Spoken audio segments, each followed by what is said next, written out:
All right. So, okay, got it. Mhm. We are we live? We're live.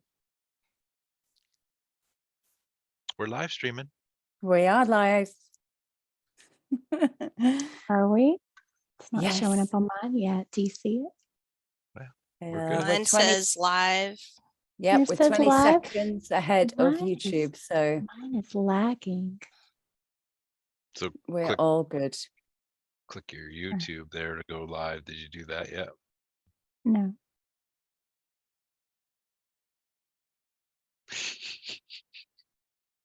I'm not seeing it. Are you guys sure? Well, we're live streaming somewhere. Maybe we'll have to find it. Are we live? Yeah. I'm not live streaming yet on YouTube, I don't think. And if we are, well, hello. We do this every time. So It's our thing.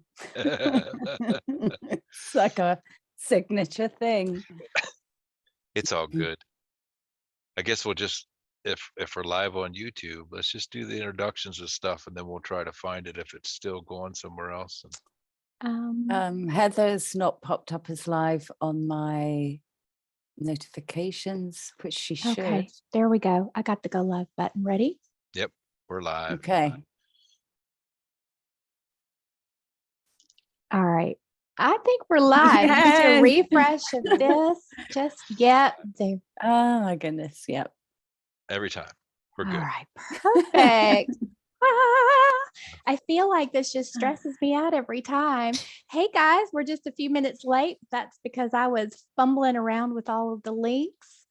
But welcome. We're here for another Tuesday Talks live today. Super excited. Got the crew with me, and we've got a special guest. Miss Akashic Beck is in the house. Hello. Thanks for having me. Hey there. Well, Hi. I'm just going to let everybody go around and just tell everybody who you are, what you do, where they can find you. Beck, you want to go first? Sure. So my name is Rebecca Jaffe, but my pseudo name is Akashic Beck. And as my name implies, I'm an Akashic Records reader. And I am also an SCHH practitioner. I'm a numerologist and a Reiki healer. And I live here in the Memphis area. Very close to me. Yes. Yeah. Kaz, how about you? So I'm Kaz from Journey Soul Therapy. You can catch me at Journey Soul Therapy on YouTube or journeysoultherapy.com. I'm also an SCH healer based in Cambridge, UK. Go Tony. Go Tony. I'm Tony. I'm from Ropes and Wings, and all my handles are Ropes and Wings if you need to look me up. And I'm an SCHH practitioner, and that's about it. I'm a farmer too. How about that? Got to get those cows fed in a bit. Yep. Those babies need their hay. Feed those cows. I'm Heather Hink. I am with Quantum Healing Within, also an SCHH practitioner, BQH practitioner. Yeah, that's about it. I just do all those things. How are you guys doing? We're good. Everybody have a good Doing Thanksgiving. good. I know you didn't celebrate, Kaz, but you celebrated. I celebrated for you, for Heather. us. Yes, Yeah, you did. I did. It was lovely. It was Did you guys fun. have a good Thanksgiving? I had the week off and I didn't do anything online. Nothing. Nice. Just spent time with family and friends. It was good. That's the way to do it. Beck, you got some yucky illness. My family and I had the flu, but by the time Thanksgiving rolled around, we were able to eat a little bit. So that was good. And we've all recovered, thankfully. I bet that cut down on some of those Thanksgiving Day calories that we. Well, yeah, it did. Maybe a little. A little bit, but that's probably a good thing for me. So I'm not sad about it. We still had a nice, day at home. So can't complain too much. Yeah. Well, they say you should feed a cold and starve a fever, right? So I think when you've got a cold or a flu, you should actually eat more. Well, we It's were just able to eat Same. some. it's just having the energy to make it. Yes. Well, Mm. thankfully we had a lot of stuff already prepared, and we had some family drop some things off, so that was very nice too. That is nice. Awesome. I'm just checking out the chat and say hi to everybody. Hi, Benita and Serena. And I see Amanda and Edie and Julie. And I am going to mess this beautiful name up. Borguisa? Borguisa? It's a beautiful name from Bagusha. Switzerland. Borgusia. See? That's beautiful. Heather messes it up. I always ask when I'm working with clients that have a little bit different name before I even say it. I'm like, can you just tell me how it is? Because I'm going to butcher it if I try to say it myself. I That's do beautiful. too. Bagusha's another practitioner. Oh, okay. Oh, Yeah, wonderful. I've had a session with her myself. She's very good. Love that. Hi, everybody. And I Sheila's see there too. Dodie in the chat as well.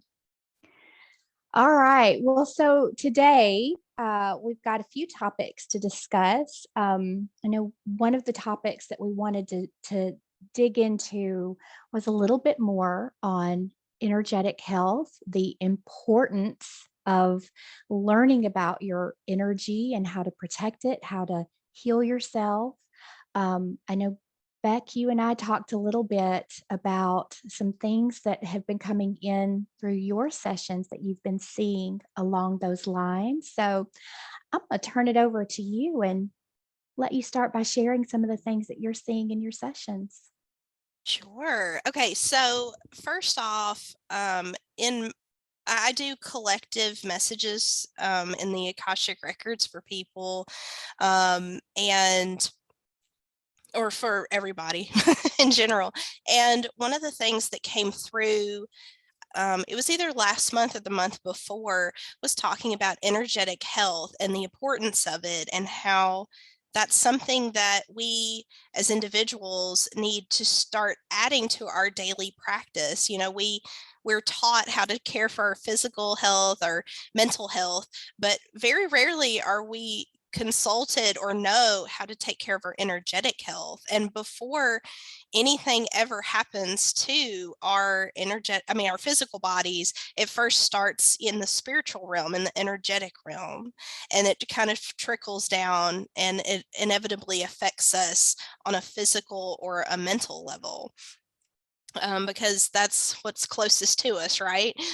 So that was something that came through very strongly, and that my guides and that the guides that I talk to and deal with, they have been emphasizing the importance of that, just because that's where we're at as far as a collective. We are starting to become aware of the types of things, like the types of things that we're needing are starting to change and evolve over time, right?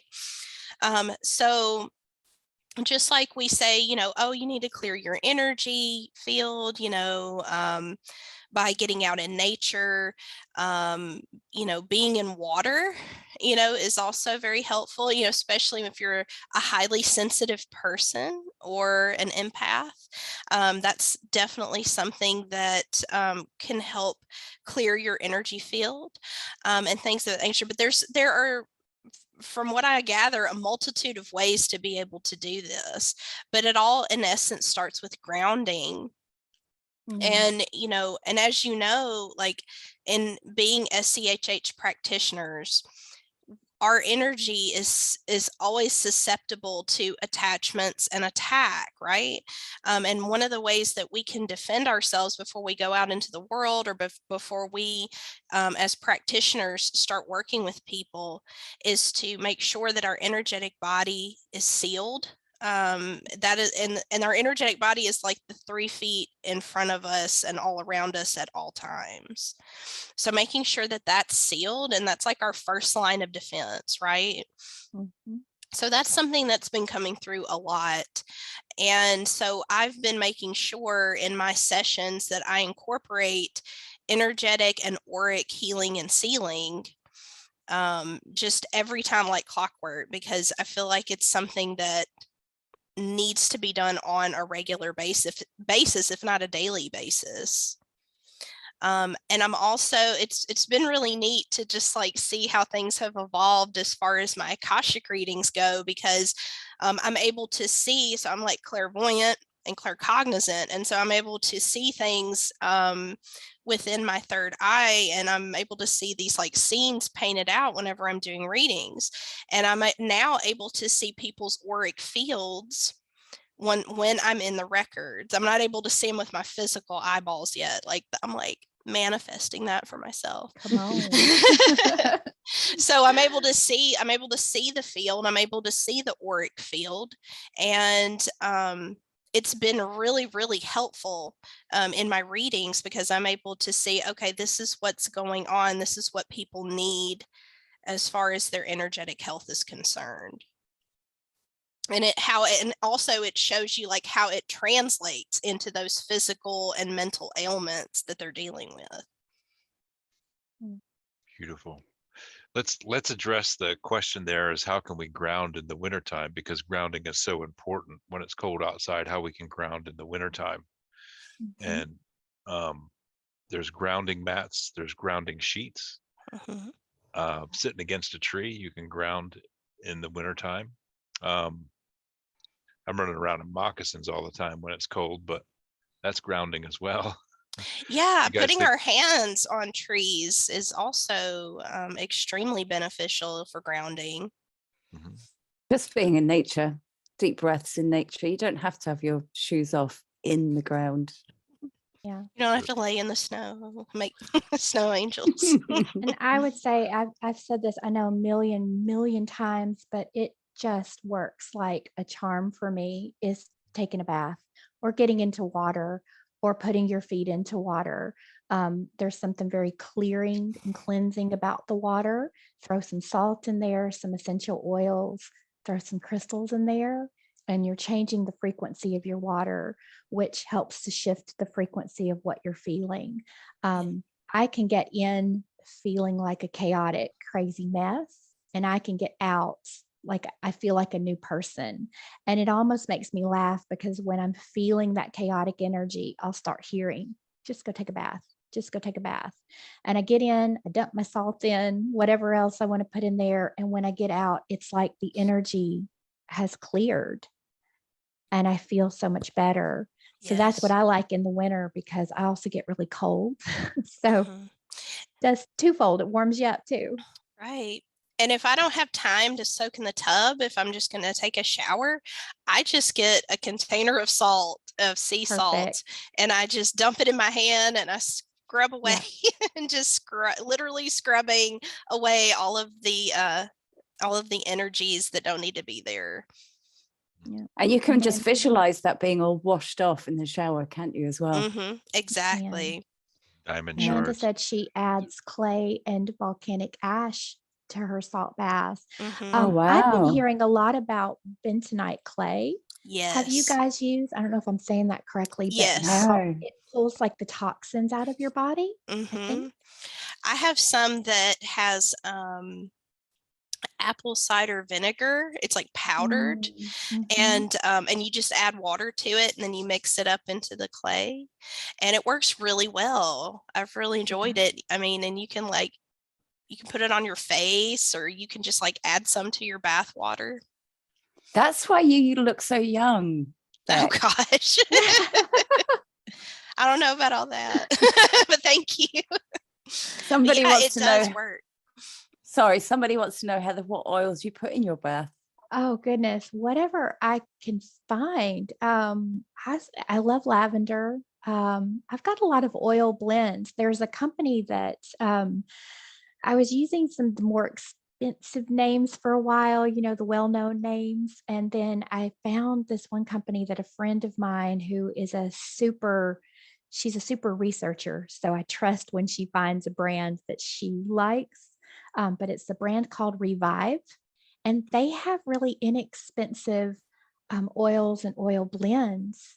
So I just throw whatever in. Now, if you look up, you can do a search for the frequency of essential oils. I know rose oil has one of the highest frequencies. There's another oil, a blue, it's a blue tansy. No, You could look it up, but there's really high frequency essential oils that you can get if you want to put those into your bath, or even the foot bath would be great. That'll shift that frequency and help. Yeah, I've got Awesome. some fulvic acid foot soak coming too that's supposed to detoxify that I'm really excited about. I had Nice. a question a while back, and it has to do with, you know, bathing in sea salts. And what come up in this session was by the client bathing in the sea salts, it actually transmuted the AI that was present in her body. What are you guys' Nice. thoughts on that and how that They works? don't like salt. Yeah, I've had someone told me, and I forget who it was. I'm really sorry if you're watching, to put bags of salt behind your neck. I think it was Harrison, our friend Harrison, Tony. Okay. Put bags of salt behind your neck when you're sleeping, and that draws out AI as well. And Good to know. is that because of the high frequency crystals of salt, or is it They something just else? don't like salt. It's like putting salt on your doorway and around your house, right? To protect your property. They just don't like salt. Okay. Interesting. I wonder if that's kind of like how sage works. You know, when you sage your space, something about the smoke that they don't like. I've always wondered why that is. I just wonder if there's something like in it that transmutes the AI or any kind of technology as well. We need Probably to ask that in the disrupts session, it. don't we? Yeah, I'd imagine it just disrupts it in some way. Awesome. Well, I wanted to touch on protection because before we got on, I just made a video about the importance of protection that I'm going to put out in the next day or so. I had an incredible session yesterday. I won't go into it because I go into it in that video, but basically she had some pretty intense AI and control devices on her, which we were able to remove and get off. But one of the things that we were talking about in her session was she is someone who works on people and is in their energy, and she's being drained. And in the session, we found out that she's absorbing, she's just taking on all of those energies into her body and holding on to them. And then they're affecting her, they're affecting her health, they're draining her energy. And so we talked quite a bit about how important it is to do that daily protection, like we just mentioned. And I wanted to create a video just as a reminder to help people to know how important it is to do that when you wake up. Just place yourself in a bubble of light. Do it before you go to sleep, throughout your day when you can. We always learn in these sessions that we do how much stuff is out there, but when you're tackling them one by one, you just don't realize how many different things are in our environment that are getting energetically attached to us, because we can't see anything. So you just kind of think, oh, I'm good. But then you come in for a session and you're covered in AI and entities and things, and they're getting in through that auric field like you were talking about. So just learning how to strengthen that auric field, that energy field around you, is going to make a significant difference in how you feel and, keeping these critters off of us. Yeah, go. Sorry, I was going to say go back. I thought you had something to say. Oh, no. As far as protections, and it doesn't take much. It's simple. It's so simple. Whatever you envision will protect. I agree. Yeah, I think we tend to overcomplicate things a lot of times, and it's unnecessary. But also too, the way that we speak to ourselves and our thoughts are also very powerful when it comes to protecting ourselves. And so that kind of energy sticks. It's almost like glue.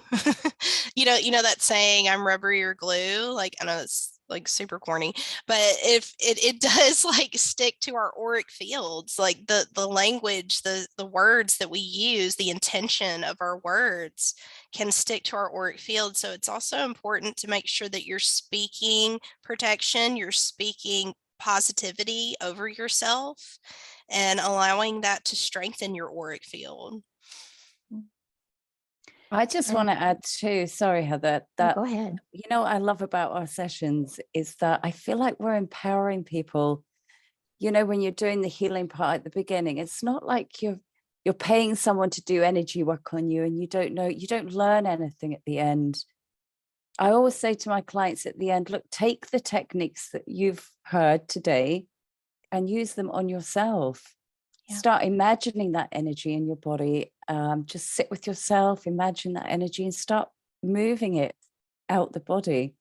And the whole auric protection that we do, I just always tell them, just start using that. So I feel like they're learning so much more than just having a session. They've got all these tools to take away with them as well. It's I each agree. each session's a retraining or a remembering session. We're helping them and assisting them to remember how we used to do all this stuff before. Mhm. And so Yeah. I just wanted to say, off of what Beck said about the way that we speak to ourselves, you can also create those sort of thought form attachments on another person when you're speaking negatively to another person, just to have that awareness. Because I had clients come in and they have something attached to them, but it's something that a parent created or someone in their life that was constantly speaking down to them or constantly focusing negative thoughts on them. We can send that energy to another person and it can affect them. So be aware of what you're thinking about as well of others, because that does have a negative effect on them. Yeah. thought form 100%. entities. Yeah. There's Mm.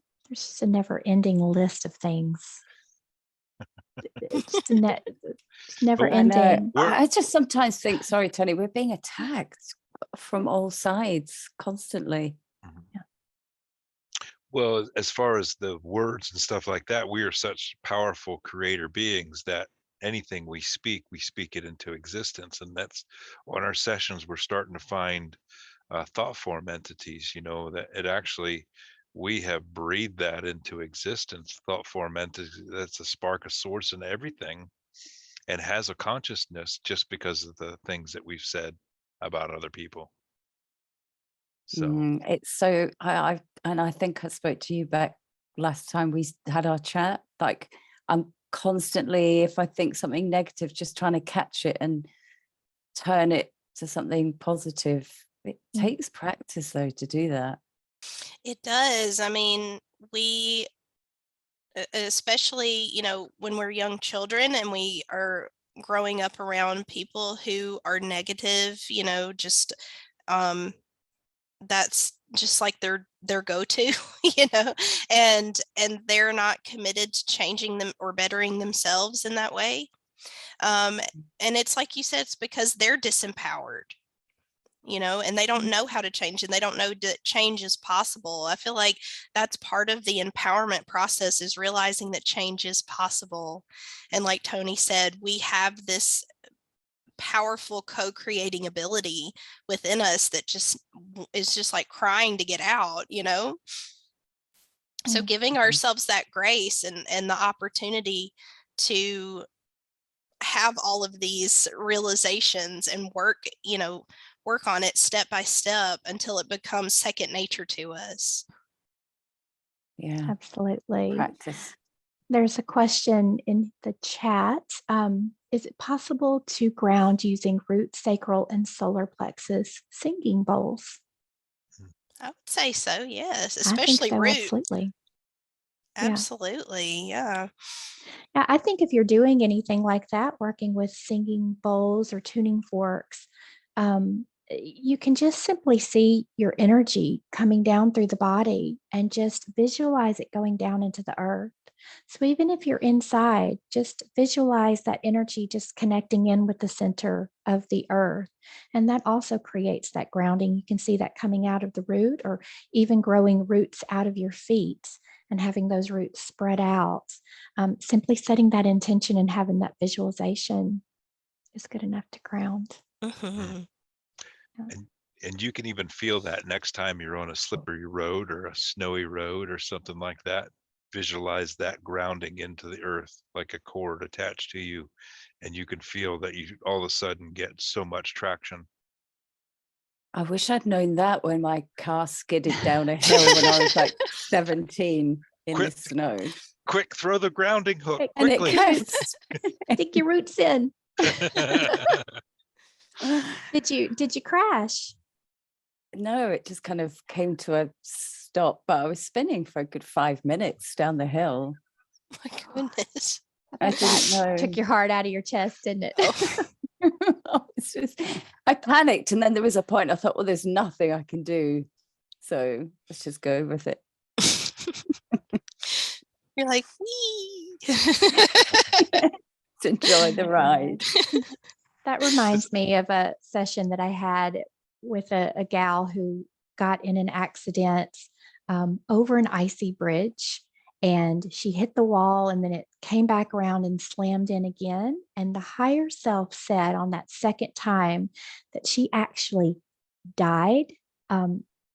She was on a timeline where she died, but because she released and let go and didn't try to fight or hold on, was just accepted. This is what's happening to me. I'm okay. Everything's going to be okay. She hopped onto a different timeline and kept going. This is the first time I'd heard that, but I thought, well, that's fascinating. Maybe that's Oh. what happened to me. Maybe it did.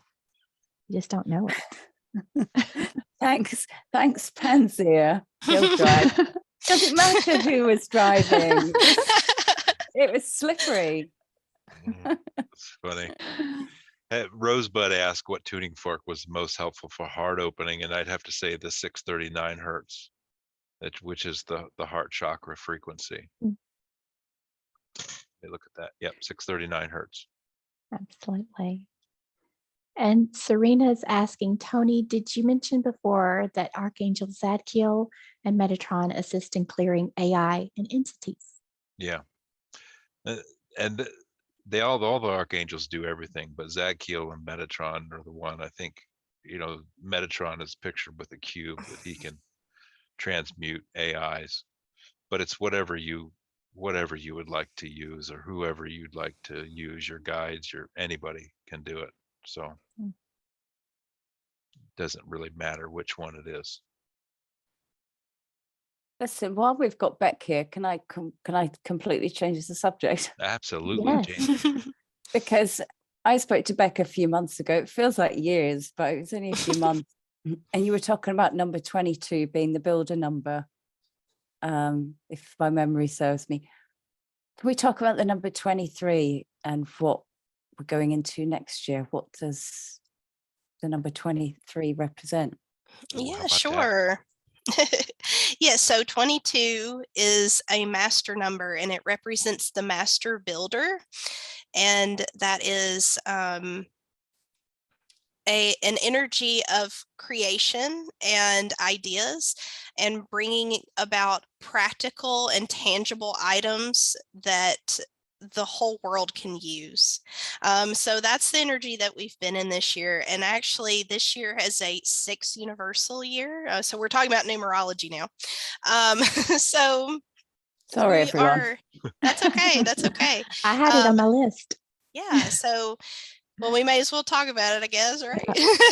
So, so for 2022, we were in this space of trying to build harmony, relationship harmony within ourselves. 6 is the number of balance and rebalance. So it's like if you had anything that was imbalanced this year, you had a really big opportunity to restore that balance. However that looks for you. Maybe you wanted to restore a balance within your finances. So maybe you worked on your finances and at least got back to a baseline, right? Or maybe you were working on your physical health. Oh, I look like I'm frozen. I still can It's hear you. okay. Keep talking. Okay. We can hear you. Yep, you're good. Okay, cool. So maybe you wanted to get back on a physical health journey, and then that brought you back to a place of stabilization, and that, allowing that energy to, balance itself back out, essentially. But we did also have energies within this year of that 22. So we were influenced by that. And we had this ability to create and build things together and on an individual level. And we saw this play out in people like coming to resolutions with things like big arguments, big debates. I personally witnessed in sessions and just in going out into the world, I saw a lot of people really becoming open to other people's points of view and ideas and opinions. And I thought that was really beautiful, because that's how we start to heal. That's how we start to get out of that place of like narcissism. And we start to move into a more unity consciousness, right? So that was kind of a little bit of the theme of this year. Now, of course, you know, those other energies, those hostile energies still remain. Of course, we are in this dense planet. You know, we have all this dense energy that we're dealing with. And eventually we'll get there. But we're actually going into a 7 universal year in 2023. So I'll kind of break that down for you, what that's going to look like. So 7 is the number of knowledge, wisdom, higher learning, understanding, evaluation, skillfulness. And so it's also the number of mental health. It represents the 7th chakra, which is the crown chakra. And so we're going to have like this huge fixation on mental health next year. I feel like it's going to be really important. And so, and to answer your question, Kaz, you know, even though we're going into this, this year of 2023, since 23 is not a master number, that 23 energy isn't as prevalent. It doesn't have as big of a sphere of influence, but 23 does represent a desire for change, because 2 added to 3 equals 5. So I do see we could be having changes surrounding maybe the way that we view mental health. And I think it would be really interesting to see, you know, in SCHH in our community, like how that shows up, you know, in people's sessions and things like that. Maybe there's something that just we as individuals are not considering, and it's going to maybe making discoveries and realizations around our clients' mental health or around our mental health. Like if we have sessions, like what that's going to look like and play out like. I think that would be really interesting. Also, I'm seeing for the collective, as far as next year goes, you know, seeing a lot of negotiations. So I feel like we're going to be, because like this all kind of started with here in the United States, the railroad system, you know, and all the talks that they were having with the railroad workers and things like that. I feel like there's going to be more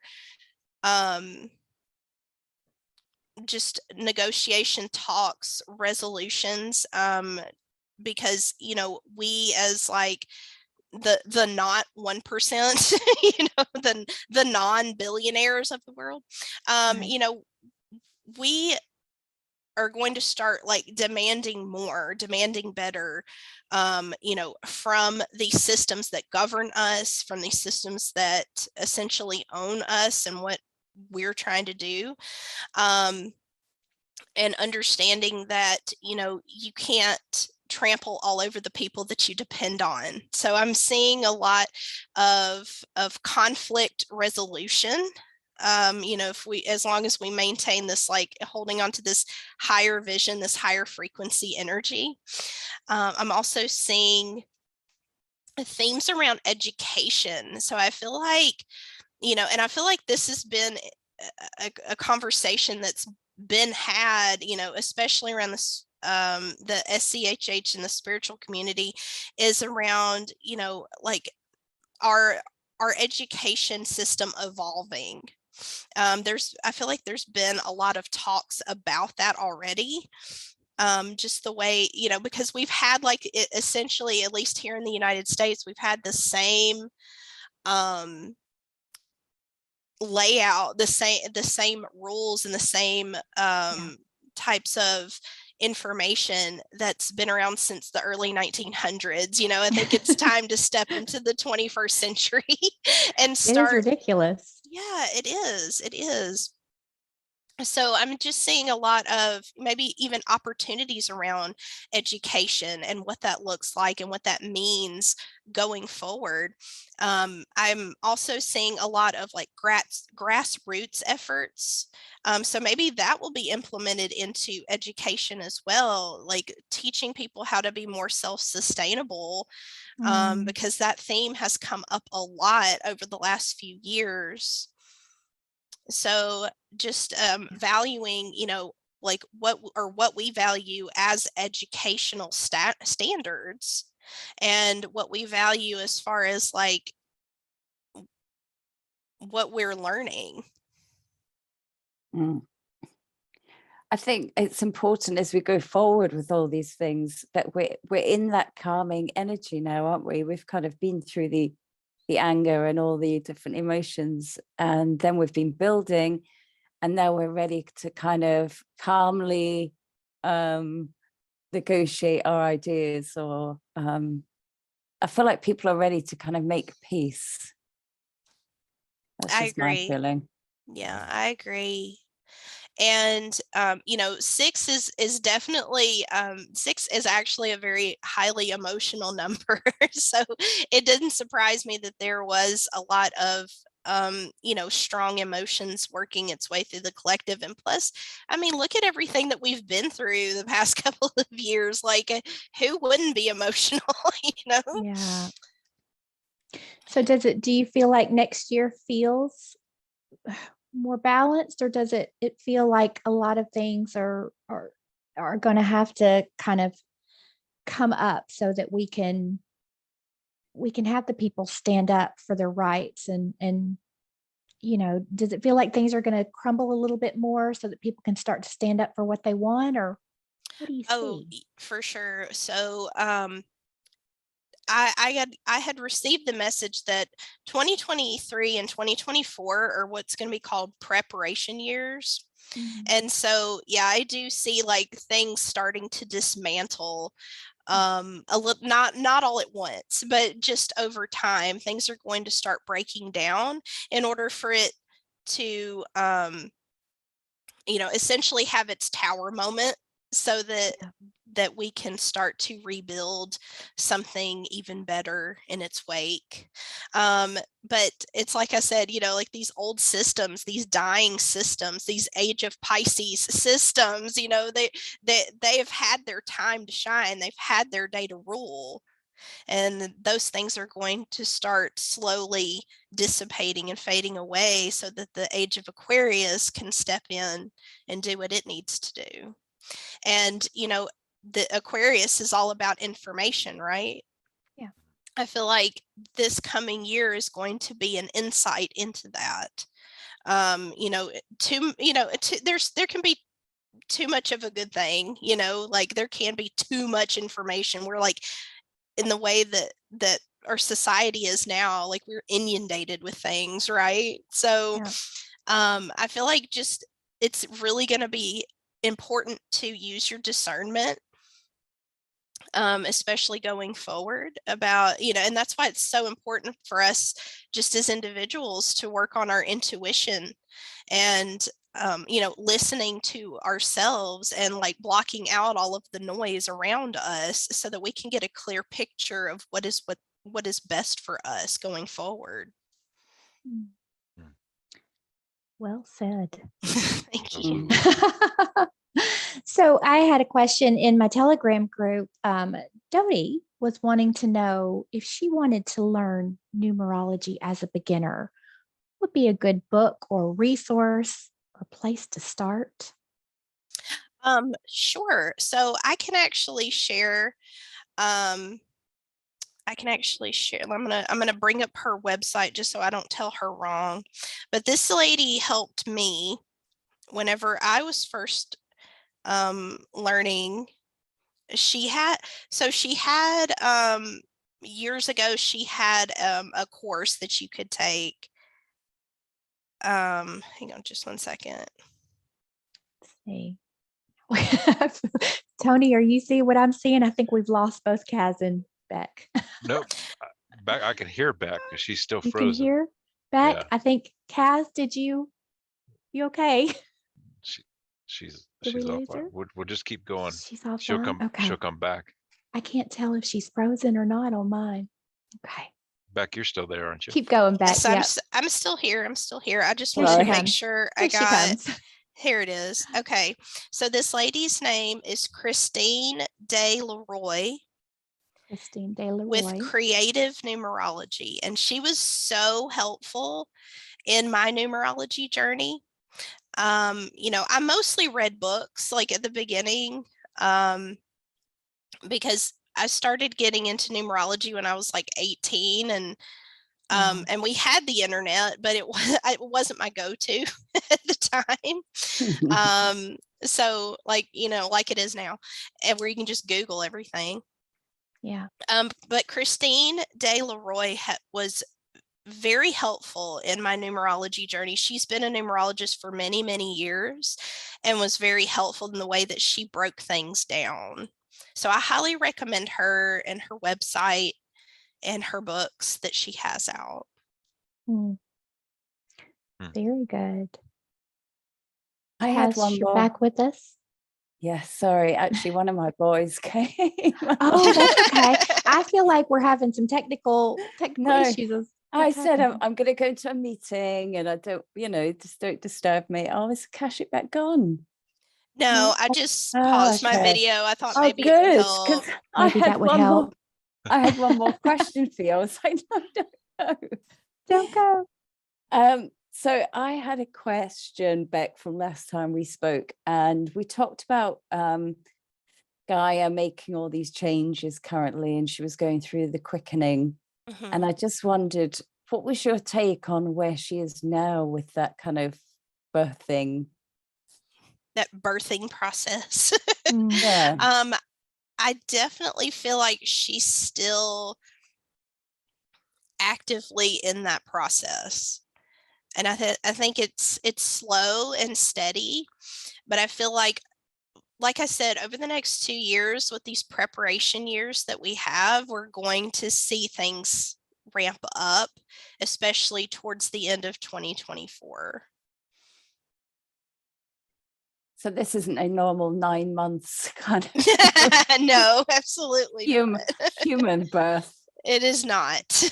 I keep thinking, if we all just do a collective push, could we just help?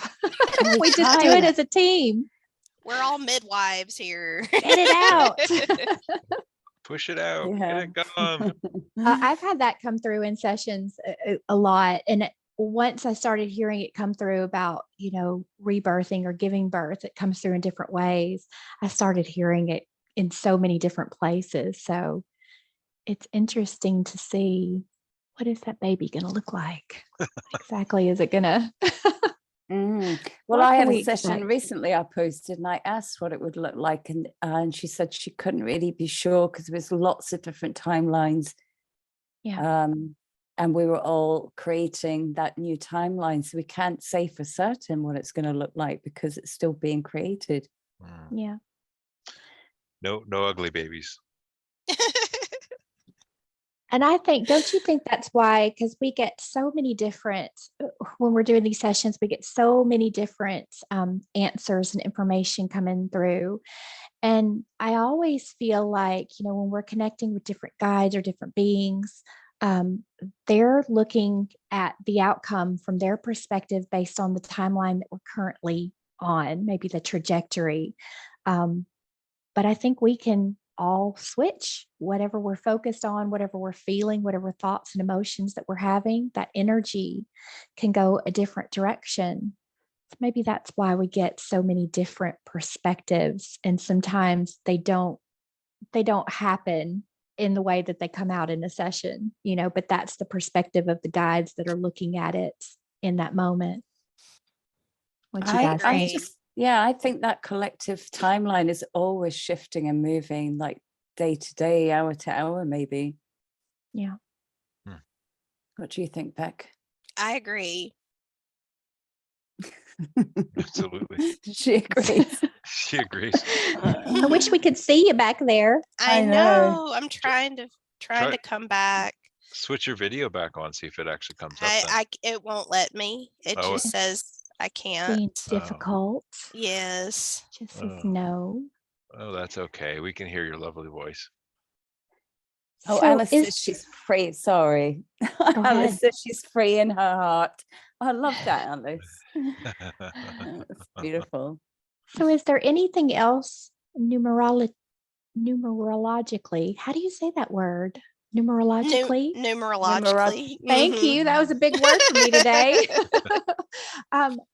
Do you see anything else that's interesting or that stands out to you that you can share coming up? Let's see. I really don't have any notes with me or anything, That's okay.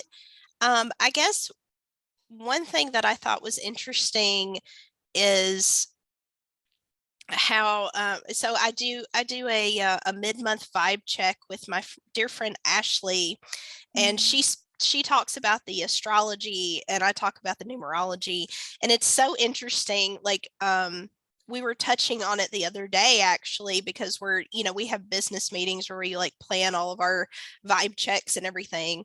And it's so funny how the astrology and the numerology always match. They always line up. And it's so deeply fascinating. And we were just talking about some of the transits that are coming, in the new year, and how that's like matching up with all of this 7 energy that we have. So I can't wait to talk more about that, in the coming weeks whenever we do our next vibe check. What do you mean by transit? Sorry, I don't know what that means. Astrological transits. So, like the planets being in conjunction with this, that, and the other, things like that. Oh, I see. Different positions of planetary celestial bodies. Yes. Thank you. No problem. Where do you do your checkup? So if anybody wants to check those out, where can they find you? Oh, sure. So Ashley and we live stream on Instagram, and it could be either, my page, Akashic_Beck, or hers is Lunar Crystalline. And then we also have we have our own podcast called So About These Vibes, and it's we have a YouTube channel, and we can be found on Spotify. So but can I ask you about your retreats as well? Yeah. Oh, sure. So next year, I'm very excited. Myself, along with Ashley and 2 other ladies, we are creating a witch wound retreat that is going to be in Salem, Massachusetts in September 2023. And I'm so excited. So earlier this year, I was guided by my guides to work and heal my witch wound. And they did say that this was something that, the collective needs to do as well. This is part of that clearing process. So the witch wound is basically anything that has kept you in a place of disempowerment and from fully embodying and stepping into your gifts. And this is not, people who do not have to identify as a witch in order to have a witch wound, but it is something that they have probably been in past lives, and this can be carried out through multiple lifetimes. Men can also carry witch wounds as well, so it doesn't matter. It's You know, nobody is safe from the witch wound. And it's just basically, this retreat is going to be a place of empowerment and healing, and just allowing the retreat goers to come and, you know, just step more fully into their authenticity and speak their truth.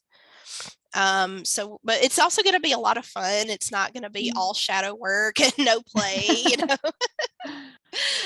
It's going to be at this really beautiful property in Manchester by the Sea, which is right next to Wow. Salem. So we're really excited about it. We actually we're all like halfway filled up right now, which is really exciting.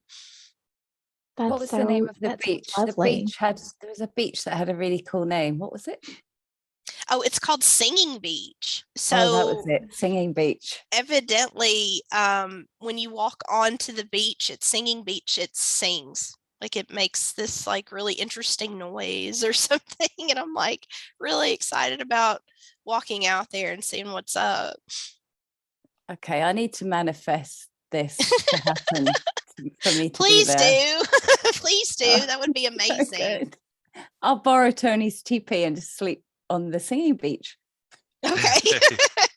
Ooh, it's going to be a little hard to transport. Those poles are 27 foot long. Oh my God. Okay. Stick them in a just portal. Find a portal. Listen, I have found out they are all over this place, so surely we can find one, right? And Singing Beach must have a portal. I'm sorry, but if there's anywhere Got that has a to. portal, it's Singing Beach, right? Mhm. I mean, got it to. has to, right? Mm-hmm. That witch wound that you talk about, it's interesting because a lot of that comes up in sessions where so many of us had lifetimes, you know, you weren't really a witch. It's just that you had abilities that others, you know, were either frightened of or looked upon as too much power. And these horrible, horrible things happened in these different lifetimes. And it's having such an effect on this life because you're almost fearful of speaking out because of what you experienced in those other lifetimes. Exactly. It just blows me away how we carry all of that and it's still affecting us. So does that sort of clear out? Is that like the wounding that you're talking about, or? Yes. So, I mean, just as you said, I'm trying to fix my camera while I'm talking at the same time. I don't know if it'll work. No. Tony's impressed because he can't multitask. He's like, All good. wow.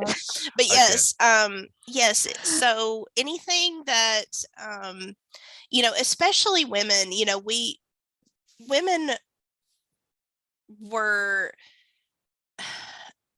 like, I hate to say it, but the patriarchy was wanting as much control as they could possibly get. Yeah. And it wasn't, it, you know, it does stem from hatred, you know, it does stem from a desire for control. It does stem from evil, and anything that they could do to silence or strip women of their power, that's what they were going to do. So they also did it out of fear, you know, it came from a place of fear. I think that And still exists today. I do too. Just saying. Yeah, I've experienced that. Absolutely. And so, you know, by clearing this witch wound, you are able to step more fully into who you are and what you were meant to do. I mean, it is very much tied into your soul contract and your soul's purpose. It also allows you to heal like all of the atrocities that maybe you experienced from that kind of oppression. Yeah.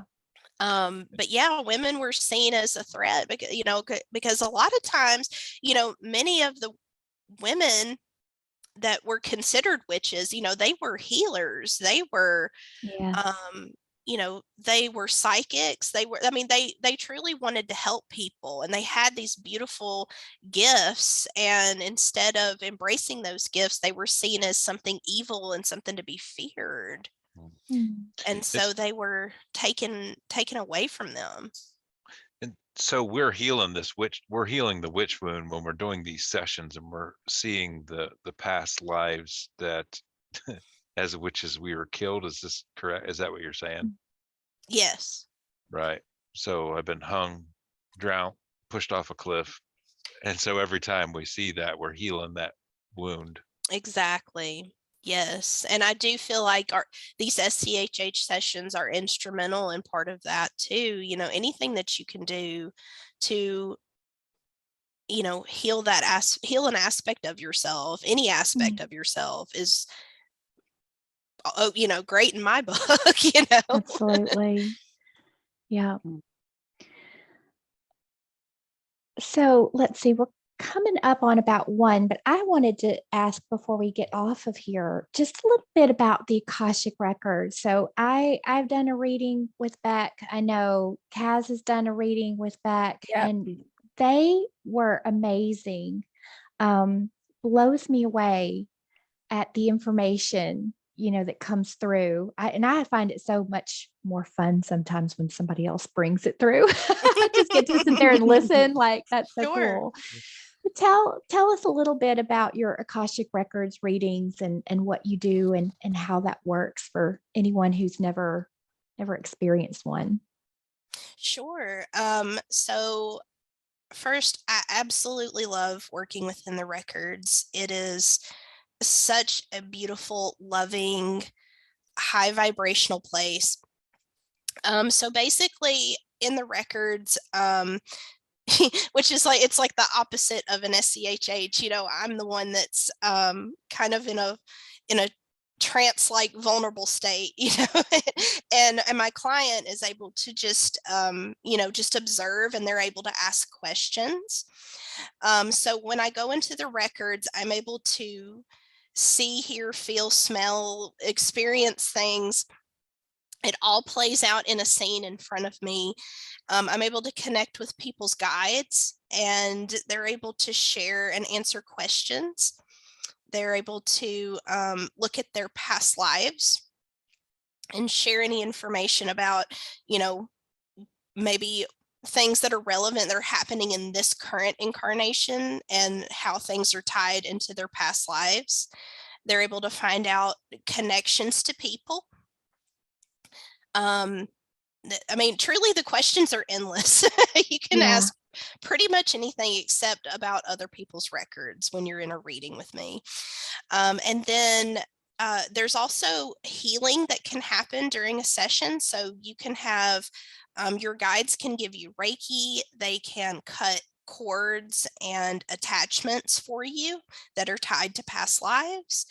And they are able to also, just like in SCHH sessions, they're able to clear your auric and energetic field and seal it for you. Yes. And if somebody wanted to learn how to start tapping into the Akashic Records, how would they go about that? Well, there's no right way. That was the first thing. Big question. Yeah, people ask me that all the time, and they're like, "Give me the step by step," and I'm like, "There is no step by step." I truly feel like it. You know, just like our records are individual to us, I feel like accessing your records is individual to you, and so you have to find what works best for you. Now, I took a course on how to read the records, but in hindsight, being 2020, it was a nice, you know, guideline. I thought it was very helpful for me, just as, you know, someone who was learning. But now, knowing what I know that it is possible to have your own kind of walk-in whenever you're doing whenever you're accessing the records, because it's not you know, it's working within the quantum field, right? So you can enter the quantum field by meditation, you know, by intention, it's just the possibilities are endless. And I know that that's not what a lot of people want to hear. They want step-by-step instructions, but sorry. that's just what I've learned. I personally think it's wonderful. I think it's very freeing, and knowing that, you know, there's nothing gatekeeping you between you and your records. Yeah. And you do use, when you're going into a reading, you do have, because when I learned it, I did learn from like a book. And just I've got the prayer that takes you into the records, but you use a little version, not the exact one that I have used, but a version of a prayer that sets an intention. Is that sort of what that little front part does? Yes, absolutely. Yeah, it just sets the intention. And I just, you know, that was the prayer that I learned in my own study. And I've just continued to use it, but I have been told by my guides that I can come up with my own anytime. So I do plan on doing that soon. I say you should do that and then teach us. Okay. Well, I had two questions. One was, I want to go in the Akash, and I've printed off loads of prayers, and I wanted to make my own, and I was going to ask you if that was a good idea. Absolutely. And secondly, I wanted to ask, would you put together like a PDF for people to pay for and download, like a step-by-step type thing? Would you do something like that? Yes, that was actually something that I was going to do next year, is start to I'm going to be offering mentorships, and part of that mentorship is going to be you know, showing people how to enter their own records. So I will definitely be working on that. I just haven't had time. I haven't had time the past couple of years. Awesome, thank you. Hey, Beck, Ian's asking if you get messages in your sleep state too. Oh yeah. Oh yeah, I get messages all the time. Whether I want to or not, awake or asleep. And you said you can actually, when you're able to see some of the things. Are you able to see some of the things, like the things that are attached to us? Did you tell me that, or am I making that up? Yeah, I can see. I remember, Heather, we had lunch not long ago, which was so lovely. It was. And we were talking about things, you know, floating around in our like energy field, and I was able to see something that you asked about. I had something on my third eye, I think. And then I had the session with Tony that following Friday, and what did they say? I had placed that on my third eye. I sort of shut it down at one point. Yep. So you wouldn't like, see I'm done. I'm done. Just clamp that thing over it. So yeah, that was interesting. It was self-induced. Self-induced. That happens. Shut it down. Why do we do this to ourselves? But then right now we're like wanting those gifts back. It's so funny because clients come in and they're like, I want all the gifts. I want everything activated. I want it now. And the guides are like, if we gave you all of your gifts, you would explode. So you cannot have them all. Be patient. They will come. Tony wants to see dead people. I do. I think that's why. I think that's one of those things that I shut down as a kid. I don't, you know, Maybe you used to see them. I see so much crazy shit from, you know, being a medic and stuff. But as a kid, the funny thing is, as a kid, I think I shut it down when I was a kid, because I used to have all my arms and legs in under the covers. I was afraid that they were going to take me because I felt a presence there. And I think I shut it down because I didn't want to see it as a kid. And of course, I was a preacher's kid too, and that kind of scared the shit out of me of seeing that stuff. But now let's go. I want to see it. Let's go shuffle them off to the light. I want to see them. Those things come in. I mean, it's I have learned not to be scared of what's in my environment for sure. But still, just the fact that these things can come in. The session that I did yesterday, she had felt there was a presence over her right shoulder, And when we asked about it, she thought, that was maybe one of her guides or somebody. I'm doing my left shoulder. Sorry, y'all. Over here, right shoulder. And when we asked about it, they said, no, it's an open portal. And I was like, is that supposed to be open? And they're like, well, it's not good. It's not bad. It's nothing big. Just beings come in and can observe. And I'm like going, well, that's a little strange though. So I asked her, do you want to keep the portal open? And she was like, no, I don't think I do. But just to think about the portals and the things that are open in your environment or around your body and these other things that are so much more advanced than we are, can just come in and take a peek and see what you're doing, or come into your room and hang out and watch you while you sleep. And that's why you got to put that light up. Put that light up. That's right. You know what I used to do as a kid in my bed is I used to have all my toys all down the side, all around the bottom, all up here, protecting you, protecting me. Mm-hmm. Every single night I would line them all up, and I knew they were protecting me. That was just a fact. Yeah. I don't know if that worked or not, but It absolutely I did, used to because that was your intention. Yeah. Mm. yeah, whatever you That's a good idea. put your intention in will work. So those toys Mm-hmm. absolutely protected you. That's Right. right. Funny. So, Sir, I'm gonna butcher that name. Serena. Mhm. She's saying, any suggestions on how we can trust the guidance we are getting, consider the level of entities we're currently seeing in so many situations. Well, if it feels good, Yep. If it feels good to you, then that's good information. If it doesn't feel good, or if it feels off, then no, don't trust it. And you would do the same thing that we do in our sessions when the information's coming in from, maybe a higher self that's not really the higher self. We judge that information to how it feels to us. If it feels right, then it's right. If it doesn't, if it feels icky and sticky, it's not right. Mhm.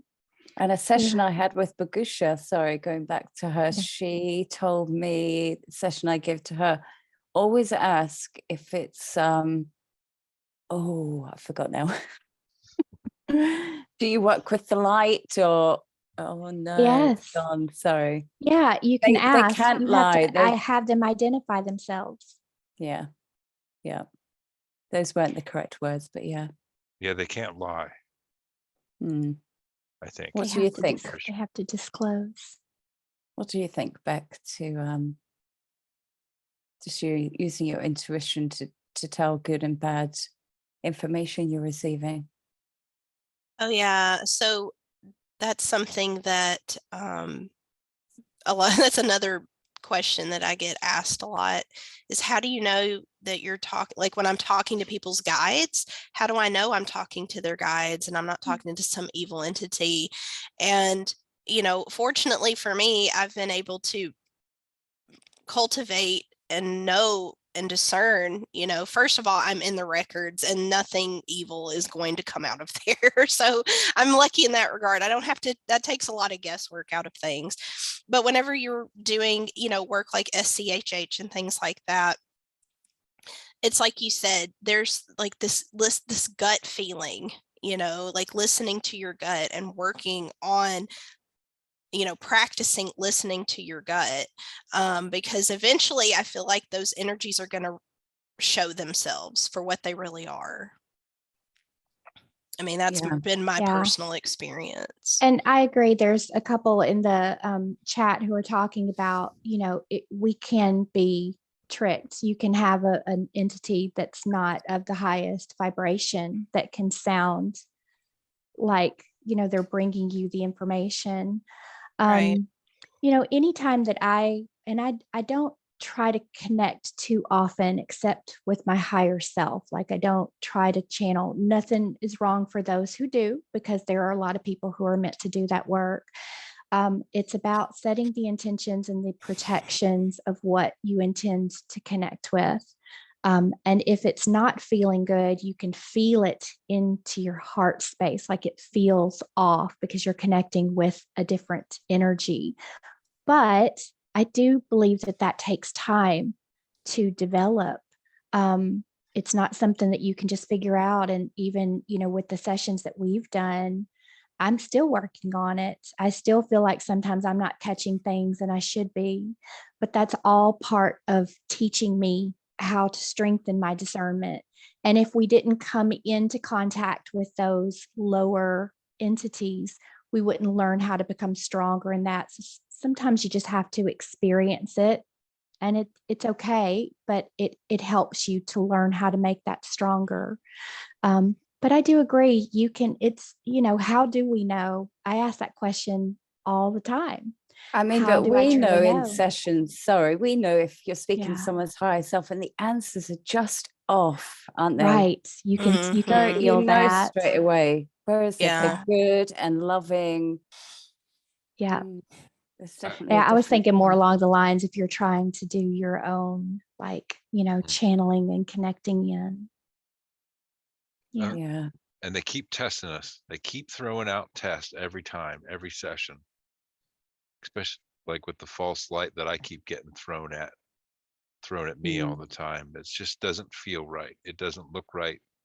And so I'm like, nope, that's not the right one. So. All right. Well, we're about Lovely. 1:15. Do you guys have anything else that you want to share? Anything coming up? Anything you want to let people know about? I really, really, really wanted to ask about March next year because everyone keeps talking about it. Can we do that really super quick? Absolutely. No, go take ahead. time. Go for it. Yep. We'll go ahead. March of next year, in terms of the energy? astrology and the energy. Everyone just keeps talking about March next year. And I wondered, what was your take? Had you looked into March as far as March or? Yeah. Okay. So March, is the beginning of Aries season, which is actually the beginning of that's right. Heather and I are Aries, aren't we?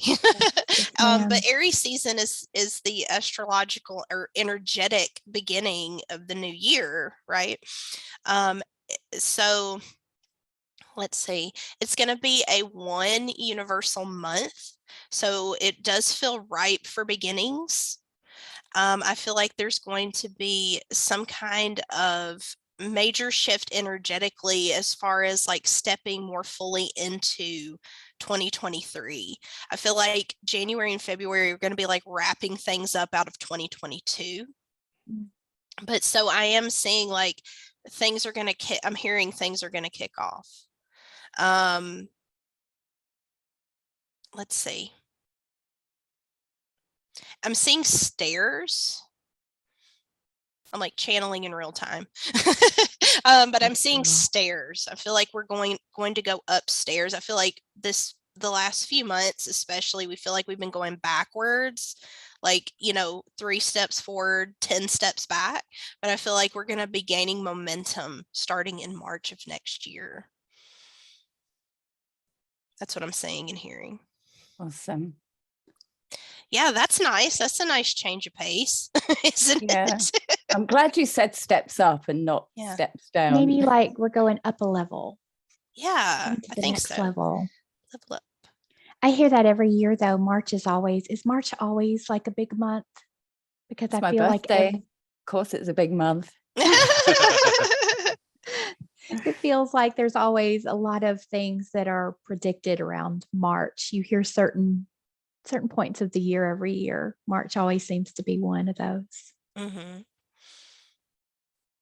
I mean, well, and it's just like the energy change too. It's like we were coming out of fall and winter, and the heaviness that sometimes can be associated with those things. And then in March, when it becomes spring, like energetically, like we're literally getting off the frost, we're thawing out. And that's usually when in nature, when new life comes to be, Yeah. Yes. I love it. Bring on spring. I feel like we're a long way away from that.